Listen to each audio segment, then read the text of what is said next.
Buenos días, mi nombre es Jordi Martínez Romero, estudiante de licenciatura en Física, primer semestre de la Universidad de Sucre, y en el día de hoy les vengo a exponer esta línea de tiempo sobre los aportes de estos físicos a través de la historia.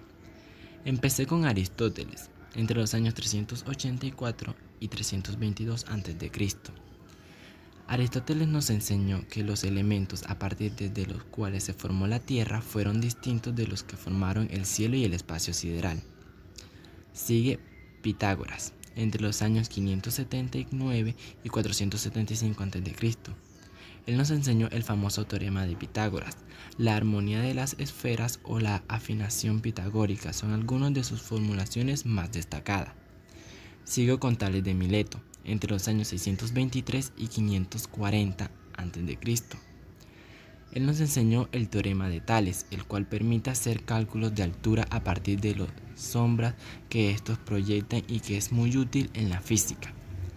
Sigo con Nicolás Copérnico, entre los años 1473 y 1543. Él desarrolló la teoría heliocéntrica del sistema solar. Fue una de las más importantes teorías de la ciencia a modo general. Sigo con Miguel Servet, entre los años 1509 y 1553. Su trabajo más popular tuvo que ver con la anatomía, gracias a su investigación sobre la circulación pulmonar. Sigo con Johannes Kepler, entre los años 1571 y 1630. Sus aportes más importantes fueron las leyes sobre el movimiento de los planetas en su órbita alrededor del Sol, siendo una de las figuras de la revolución científica.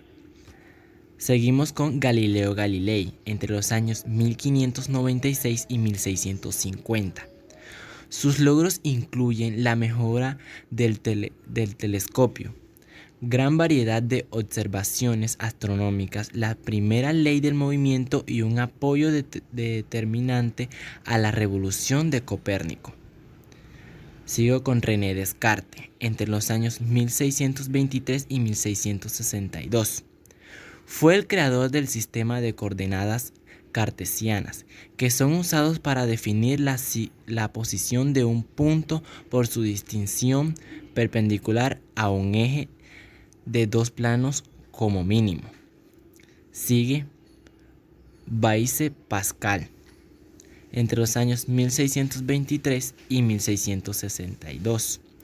Pascal demostró mediante un experimento que el nivel de la columna de mercurio de un barómetro lo determinaba el aumento o disminución de la presión atmosférica circundante.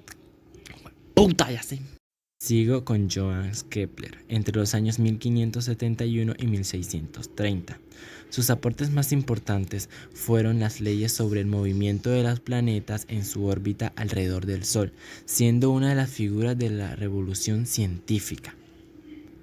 Seguimos con Galileo Galilei, entre los años 1596 y 1650.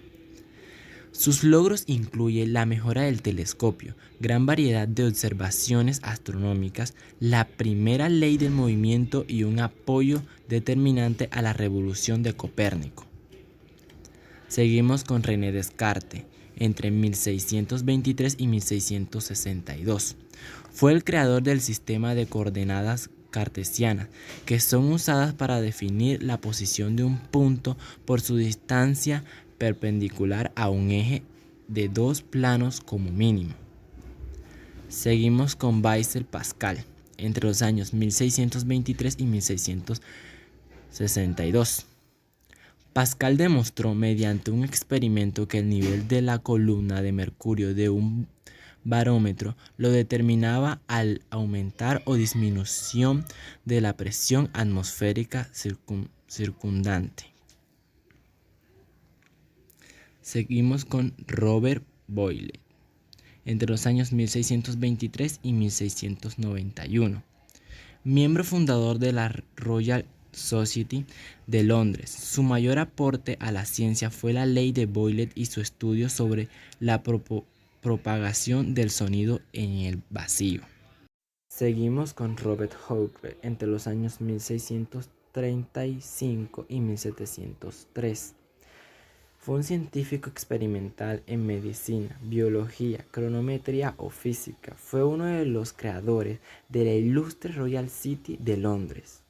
Seguimos con Isaac Newton, entre los años 1643 y 1727. Él nos dejó sus famosas leyes de la termodinámica, que serían las siguientes: la primera ley de Newton o ley de la inercia, la segunda ley de Newton o ley de la interacción y la fuerza, y por último la tercera ley de Newton o ley de la acción y reacción. Seguimos con Gottfried Leibniz, entre los años 1647 y 1716. Él fue un gran matemático y uno de los metafísicos más relevantes de la historia. Está considerado el padre del cálculo. Seguimos con Daniel Bernoulli, entre los años 1700 y 1782. Sus aportes fueron la obra hidrodinámica, en la cual se postuló a la conservación de la energía en la mecánica de fluidos, explicando de esta manera la precisión hidrodinámica y también estudiando la pérdida de energía en el sistema. Otro gran aporte fue la teoría de las probabilidades. Seguimos con Benjamin Franklin, entre los años 1706 y 1790. Franklin inventó el pararrayos y además formuló conceptos como la electricidad positiva y negativa. Entre otros inventos se podría destacar la estufa Franklin, los cuentakilómetros, las aletas de buzo o las lentes bifocales. Seguimos con Charles Agustín de Colombo, entre los años 1736 y 1806. Colombo pudo establecer el principio conocido ahora como ley de Colombo. La fuerza entre las cargas eléctricas es proporcional al producto de las cargas individuales e inversamente proporcional al cuadrado de las distancias que los separan. Seguimos con Alessandro Volta, entre los años 1745 y 1827. Su gran aportación fue el desarrollo de la pila eléctrica, el voltio, fuerza electromotriz del Sistema Internacional de Unidades. Debe su nombre a este físico italiano. Además, fue el descubridor del metano. Seguimos con Simón Laplace, entre los años 1749 y 1827. El teorema de Laplace, la transformada de Laplace y el determinismo científico en su legado más importante para la ciencia. Seguimos con John Dalton, entre los años 1766 y 1844, químico y matemático entre otras facetas. Sentó las bases de la química moderna gracias a su teoría del átomo y la unidad de masa atómica. Seguimos con Joseph Fourier, entre los años 1768 y 1830, hombre excelente en el campo de la matemática. Se le debe muchas gracias a la serie de Fourier y la transformación de Fourier. Contribuyó a intentar explicar científicamente el efecto invernadero. Seguimos con Hamilton, entre los años 1805 y 1865. Hamilton hizo importantes contribuciones a la óptica y a la mecánica clásica. En 1827 presentó una teoría de una función única, ahora conocida como ecuación Hamilton-Jacobi, que une la matemática, la óptica y las matemáticas y que ayuda a establecer la teoría ondulatoria de la luz. Muchas gracias.